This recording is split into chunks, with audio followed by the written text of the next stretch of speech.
We covered the lore of the Big Waaagh update, and of course we have to cover the Little Waaagh as well.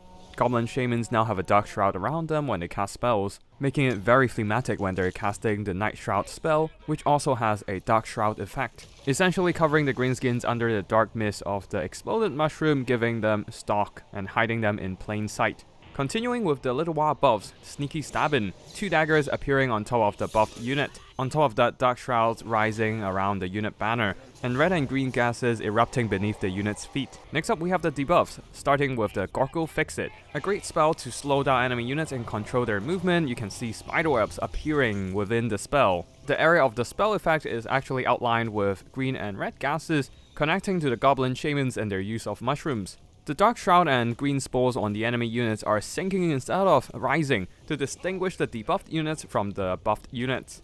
The next spell is the attack debuff Sneaky Stabbin', a fairly simple visual, but the highlight is actually the audio.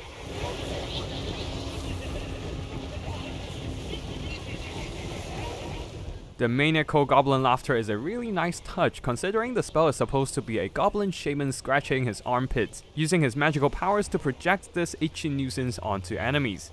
And then we have the Vindictive Glare, a low-cost magical missile. Got some nice visual upgrades, nothing too out of this world. And here's another look from a different angle and a closer distance. And finally, Curse of the Bad Moon. Gameplay-wise, it is very weak, but from an aesthetic standpoint, I dare say it is one of the best looking spells in the entire game.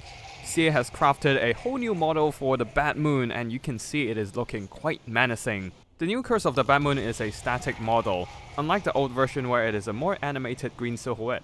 But the new model has a lot more details to it compared to the past. Just look at the evil green eyes of this cursed moon, and the hooked nose, and the sharp teeth, and the craters on its back. The Bad Moon starts by rising out of the ground and ends with crashing back into it.